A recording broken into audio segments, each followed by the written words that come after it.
নবীজি যদি 40 বছরের আগের জীবনটাও যদি নবীর নবুয়তি জিন্দেগি হয়, এটা নবীর উপর জুলুম হবে।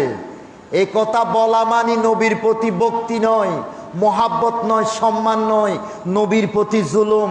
কারণ আল্লাহর নবী ওই 40 বছরে একবারও বলে নাই আমি আল্লাহর রাসূল। সুবহানাল্লাহ বলবেন না?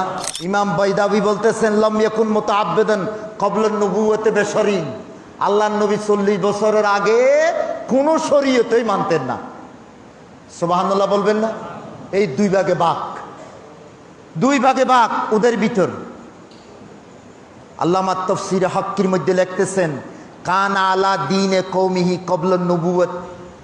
আল্লামা আলুসি লিখতেছেন যে আল্লাহ কোনো সন্দেহ নাই, আল্লাহর নবী ওহী আসার আগে লাম ইয়াকুন ইয়ালামু, আল্লাহর নবী জানতেন না আন্নাহু রাসূল।